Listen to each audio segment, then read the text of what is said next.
معزز حضرات گرامی، آج کی یہ پروقار مختصر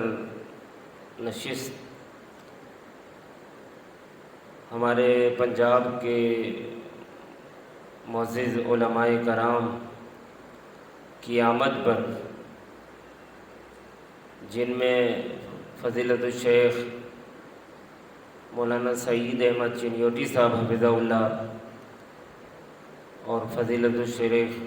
حافظ محمد رضوان صاحب حفظہ اللہ اور فضیلت الشیخ محترم جناب عبید الرحمن سلفی صاحب حفظہ اللہ کی یہاں کراچی آمد کے موقع پر ان علمی احباب گرامی سے استفادہ کرنے کے لیے ایک تربیتی اور ایک منہجی نشست کا اہتمام کیا گیا ہے، اور ساتھ ہی الحمدللہ جو مرکزی جمعیت اہل حدیث کا ایک بہت فعال اور کراچی کا ایک بہت ہی زبردست متحرک حصہ ہے ادارہ فروغ قرآن و سنت، اس کی جو چین ہے الحمدللہ اس ادارے کی 8 برانچیں ہیں کراچی شہر میں، اور 8 مختلف مقامات پہ اسی طرح مسجد اور مدرسہ اور دعوتی تبلیغی اور فلاحی خدمات کا ایک مرکز الحمدللہ قائم ہے۔ تو اس سے منسلک جو فعال ساتھی ہیں بالخصوص ان کو یہاں آج مدعو کیا گیا ہے،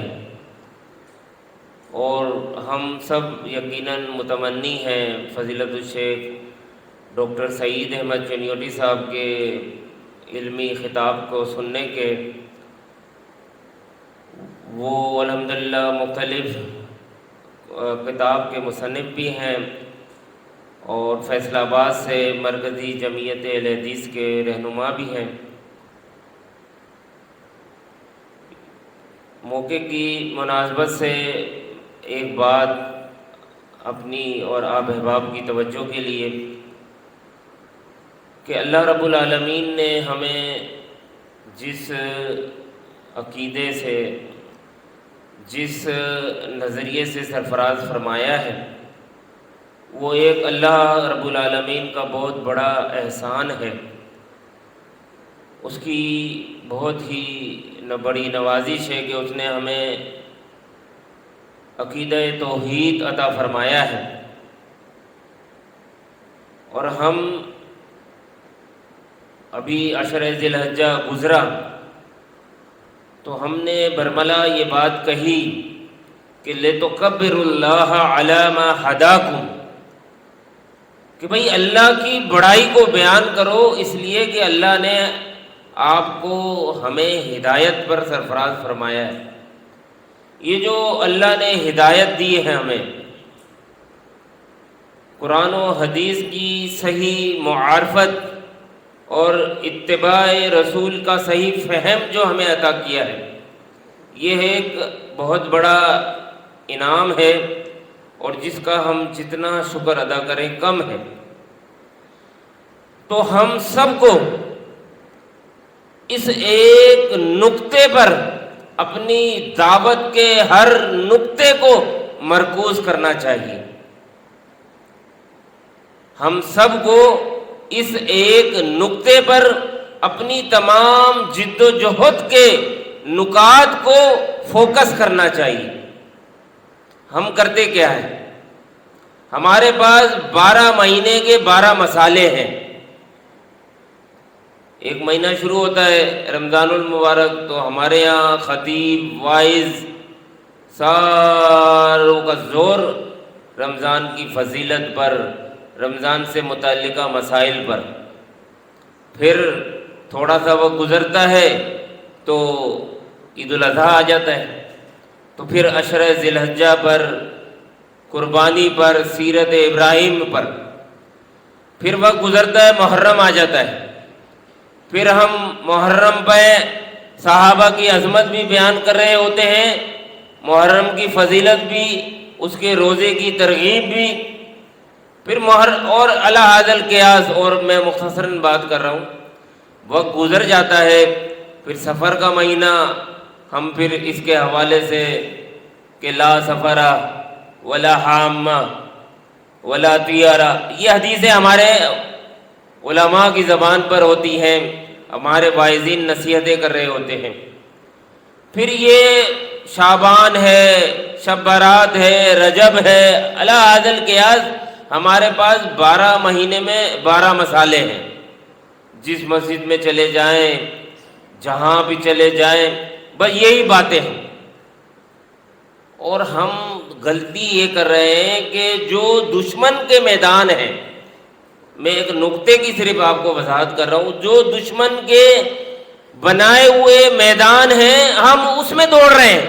ہم اس میں ان کا مقابلہ کر رہے ہیں۔ ربیع الاول آتی ہے، دشمن ہمیں ایک میدان دیتا ہے، وہ کام کر رہا ہے، وہ اپنی دعوت دے رہے ہیں، اور ایسی ٹھوس ذرائع سے دے رہا ہے اور ایسے مضبوط طریقے سے دے رہا ہے، اتنے شدت کے ساتھ دے رہا ہے کہ اس کی دعوت دن بدن بڑھتی چلے جا رہی ہے۔ ہم وہاں پہ معذرت خانہ رویہ اپنا رہے ہوتے ہیں اور ان کے جوابات دے رہے ہوتے ہیں۔ ابھی وہ گزرتا ہے، پھر محرم آ جاتا ہے، یہاں پر وہ ہماری دوڑیں لگوا رہے ہوتے ہیں،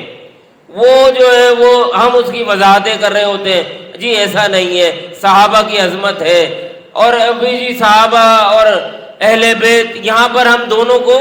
برابر کی سطح پہ، حالانکہ ہیں تو ایک ہی چیز، اہل بیت بھی صحابہ کرام ہیں۔ مقصد یہ ہے کہ دشمن کے میدانوں میں ہم